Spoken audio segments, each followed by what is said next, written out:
everyone, welcome to my channel Bibbity Bobbity Books. My name is Ellie and today we're going to be talking about some epic fantasy books for beginners.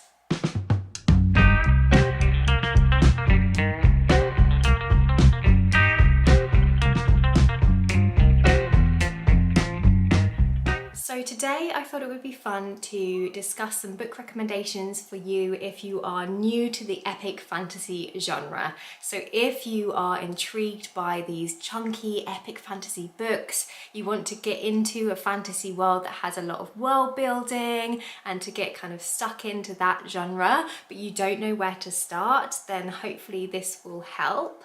I do want to say that I myself am still pretty new to this genre, to be honest with you. So I still have a lot to read, I still have a lot to catch up on, and yeah, so I just thought it would be fun to kind of talk a little bit about my journey into this genre in case that's helpful to you. So I very much was drawn to the fantasy genre as a child. I liked stories that had magic in them, be that a magic school setting or something with witchcraft in it. I just loved the escapism and the magicalness of those stories, and that's kind of continued on really into my adult life. I have always liked fantasy films and fantasy series and now fantasy books as well, and I had a pretty stereotypical sort of reading journey as a millennial. So when I was a teenager I was into the Twilight books, I was into the Hunger Games books, and then as I got a little bit older and I was a young adult, I was into fantasy romance and I read things like A Court of Thorns and Roses by Sarah J Maas. So I feel like I had a pretty stereotypical journey into fantasy, but it wasn't really until maybe lockdown or just before lockdown that I actually got into adult epic fantasy and just fell in love with the genre. I did read The Hobbit when I was a teenager, I think, and that of course is a classic epic fantasy written by J.R.R. Tolkien. A fantastic place to start actually if you're new to the genre and you haven't already read it, because it's a lot shorter than the Lord of the Rings series. It's only one book and the book is relatively short. It was aimed at a slightly younger audience. It's not quite as intense with its themes as Lord of the Rings, and it just has a very fun quest story. You're following Bilbo Baggins as he goes on his first adventure to basically try and steal back some treasure that was stolen from the dwarves, and there's a big dragon and it just feels very classic fantasy. So if you haven't already read that one, I obviously would recommend doing that. And then you could go from there into the Lord of the Rings series, which is of course the grandfather of epic fantasy. A lot of the tropes and the themes that we see in fantasy stem from the Lord of the Rings. It's basically what birthed the genre, and the whole idea of creating a huge expansive fantasy world to set your books within.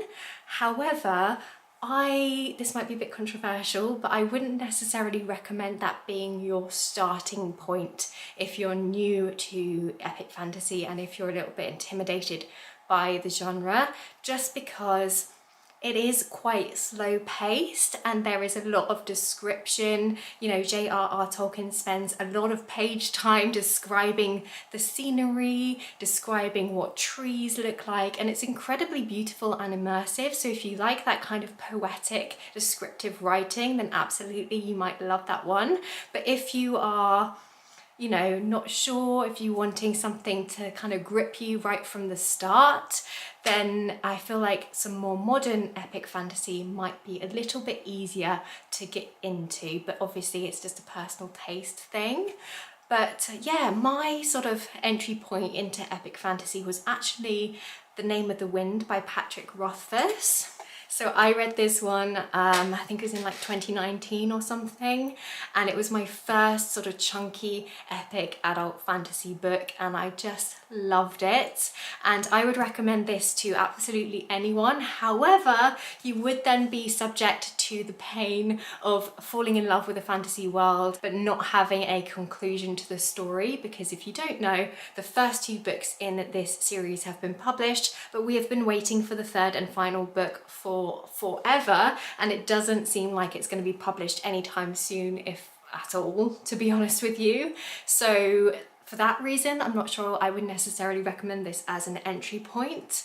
However, it was my sort of introduction to fantasy and I loved it, and it does have a big fan base surrounding it. A lot of people say this is their favourite book, so if you want to get in on the conversation, I guess, then you might want to give this one a try. And it does have a lot of fantasy tropes in it that you might sort of be expecting in a fantasy book and that you might enjoy. So for example, we have our main character who is going on a coming of age story, and he is that classic fantasy trope character where he is basically a child prodigy and he's just, you know, gifted naturally. He's able to pick up skills in magic a lot easier than anyone else seems to, and that is always quite a fun perspective to follow, because I feel like all of us like to believe that if we were dropped into a fantasy world, we would automatically be able to do magic and we would just, you know, have this innate skill. Like, that's just fun.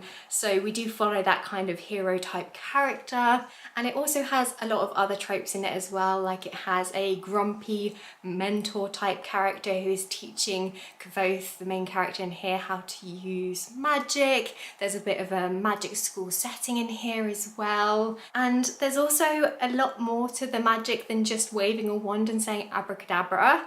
So for that reason, it's quite interesting as well. It's kind of a little bit of a insight into more creative ways of explaining magic, but it's not too much of a hard magic system in that there's not too many rules and things to get your head round, and it is explained in a way that is quite easy to understand because you are learning alongside the main character about how the magic works, how you use it, and it's really interesting. So yeah, I really love this story and it made me excited to get into fantasy a little bit further, and still to this day is probably one of my favourite fantasy books. So yeah, that was my starting point, I suppose. And then from there I went into the Mistborn series by Brandon Sanderson, which is just here. It starts with the Final Empire. And I love this book so much that I then reread it with my husband on audio, and we've been listening to this series together on audiobook, and I highly recommend consuming the story in that way because the narration is by Graphic Audio and it is a full cast of characters who are doing the audiobook, and there's sound effects and things like that, and it just makes for a really cinematic experience. So if you are intimidated by the chunkiness of these kinds of fantasy books, then audio might be the way to go, and I definitely recommend this series on audiobook. But yes, this is such a fun fantasy trilogy, and I feel like a lot of people recommend this as a good place to start as a newbie to epic fantasy, and for good reason. And I think the main reason is because Brandon Sanderson has a very accessible writing style, whereas a lot of sort of classic epic fantasy tends to have quite flowery, quite poetic writing. I'm thinking like Lord of the Rings, which I mentioned before, but even like The Name of the Wind, it tends to have quite a sort of descriptive writing, which is very immersive and very beautiful, but can make it feel like slower to get through. Whereas Brandon Sanderson has a very to the point writing style that I think will work for everybody. It makes it feel quite pacey and it makes it easy to get through, basically. And I also think this is a great place to start because there are some really great characters in here, but there's not a massive cast of characters. Again, that seems to be something that you find quite a lot in epic fantasy. You have this whole massive cast of characters that can feel quite overwhelming to get your head around. Whereas in this story, in this first book, you're following quite a relatively small pool of main characters, and they are all very distinct and very memorable. So it's easy to kind of get to know these characters and to understand what their point is going to be for the story. And so for that reason, it's very easy to kind of get on board with this. It has a little bit of like a found family element to it. It's kind of a ragtag group of people who are coming together to form a rebellion because they're trying to overthrow this evil tyrant lord ruler. And again, I feel like that is a premise that is very easy to get on board with. It's very easy to, you know, root for these characters and to really really be on their side and be invested in this story. It also has some great magic in here. This was my first introduction to sort of hard magic, which is basically a magic system that has rules and it has limitations, and those are all explained in this book in a way that's really easy to understand, but it's also really creative and fun. So in this fantasy world, the magic revolves around eating metals, so you literally swallow flakes of metals, and then people who are gifted are able to burn these metals in their stomach to harness their powers. So for example, you could eat a flake of pewter and burn it in your stomach and then have, you know, super strength. So it's really cool. And Brandon Sanderson also writes fight scenes really well in this series. There's quite a lot of action in here and it's all very cinematic. So I absolutely recommend this as a great starting point to epic fantasy. But if you are not wanting to get into a series, you know, the fact that this is a trilogy and they're all quite chunky books, if that still feels quite intimidating to you, you could try one of Brandon Sanderson's standalone books. For example, Warbreaker, I've heard fantastic things about. I haven't actually read it myself, but I know a lot of people like that one. I think it's a bit more light-hearted, it has a little bit of humour in there, and it has a magic system that involves drawing the colour from everyday objects. So it sounds like a creative fantasy, and it's only one book, so you're not invested in a big series. Or, you know, another standalone that I have read of Brandon Sanderson's that I did really enjoy was Tress of the Emerald Sea. This one has more of a fairy tale-like quality to it, so if you tend to enjoy those kinds of stories, it reads like a fairy tale but for adults. It was inspired by the Princess Bride movie, so again, if you're a fan of that movie, I think you'll really love this one.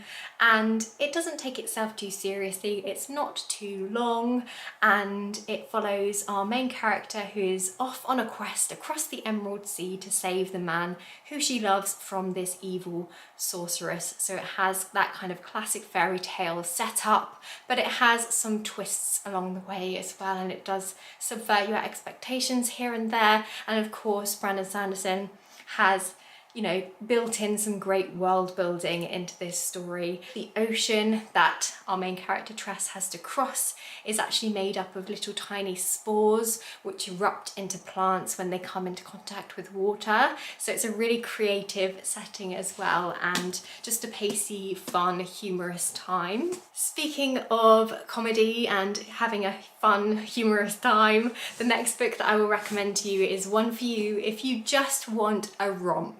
If you just want a fun, silly adventure story that doesn't take itself too seriously, then I would recommend to you Kings of the Wyld by Nicholas Eames. So this is a very fun series. So far there have only been 2 books published, so you don't have much to catch up on if you are new to fantasy and you want to give this one a go. And this first book is definitely a self-contained story that you can read as a standalone, so again, you don't have to be invested into a series with this, but this is just fun.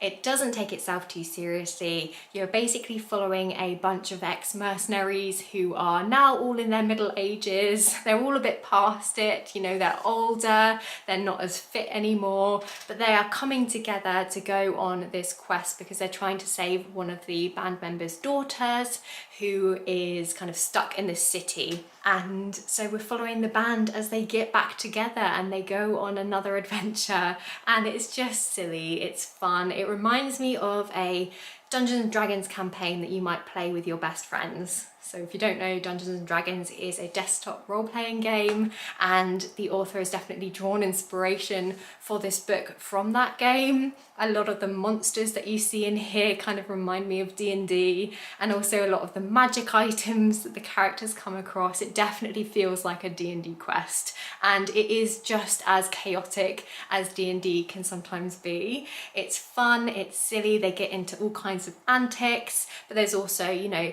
monsters to battle, you know, you've got sword fighting, you've got magic, you've got everything that you would expect from a epic fantasy. and it's funny. It's just a fun time. The humor is a little bit crude, so it might not necessarily work for everybody. It also has a lot of references to metal and rock music, so if you're a fan of that genre of music, then I think that you would have a lot of fun finding those kind of Easter eggs within these stories as well. So yeah, that is a great place to start if you're just looking for something that's going to be just a fun escapism. How many times can I say the word fun when describing that book? So some other books that I think might be good to try as a newbie to epic fantasy would be books that are a part of a bigger franchise that you might already be familiar with, because that's going to feel less intimidating because you're probably already a little bit familiar with the characters and the world and the setting.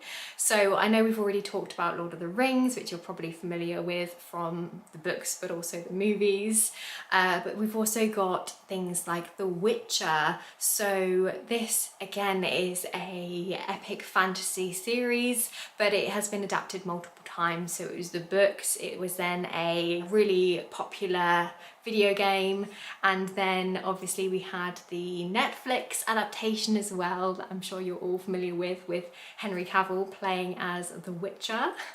So I think if you're already familiar with some of the characters and the kind of general vibe of, you know, the Witcher franchise, then hopefully that'll make it less intimidating for you to start the books.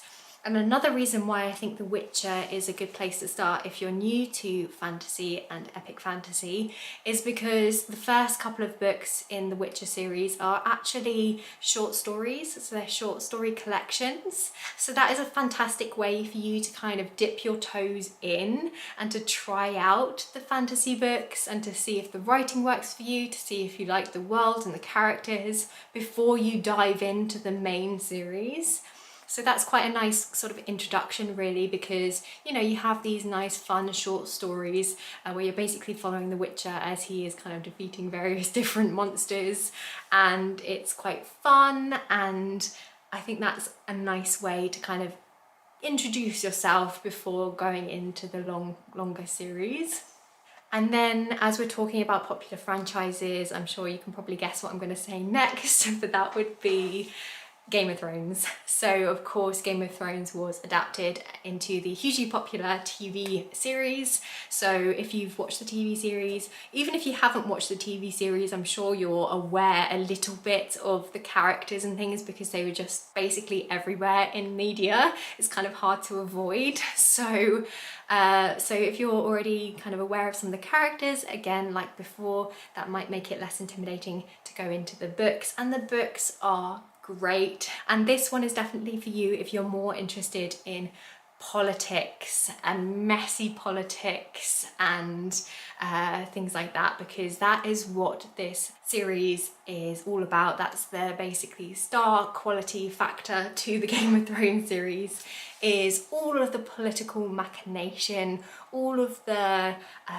surprises, twists and turns, drama. It's all within the book. It also has some interesting different settings as well, because there is this kind of huge world that you're exploring and there are different sort of settings within that. So you've got the wintry settings and you've got more of like a deserty setting as well. So you've got a little bit of everything. It's multi-POV, so switching perspectives keeps things fresh, keeps things interesting, and it's just so well done. Although again, this is a series where we don't have the final book yet, so if that's something that's going to annoy you, then you might not want to get started into this series knowing that there's not going to be a conclusion. But I personally don't think that it matters, because the books are so good in themselves that it's still just really enjoyable reading up to where we are now.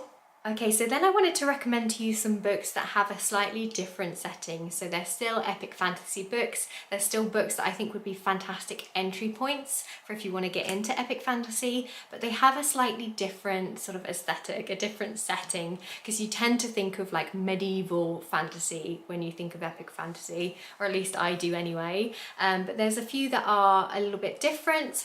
The first one being the David Bad trilogy, starting with The City of Brass by S. A. Chakraborty. So this is, I think, a fantastic series to get you into epic fantasy because it's written in a really accessible way. It kind of reminds me a bit of like Brandon Sanderson's writing style in that it's not overly flowery, it's not overly descriptive, it's pretty to the point, it's quite pacey. It has, you know, a lovable main character with a sort of coming of age story, but it also has a quite different fantasy setting, which I just loved. So it starts off in 18th century Cairo, and we're following our main character who is living out on the streets, and she is kind of making her way by sort of swindling rich folk on the streets, and she uses this ability that she has, which is that she can kind of sense people's ailments, and so she uses that to her advantage to kind of trick people and things like that. And then one day, while she's sort of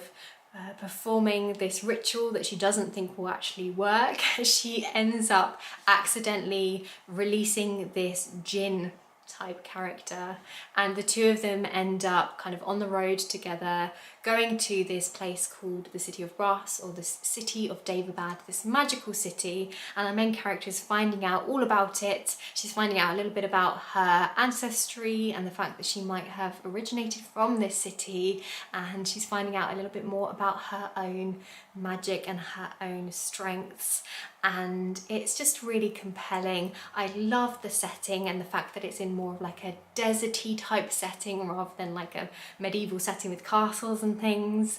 It just feels a little bit different, and it is quite immersive, and I loved the main character, and I think this would be a great place to start if you're coming from a background of reading romance or fantasy romance and you're wanting an entryway into epic fantasy.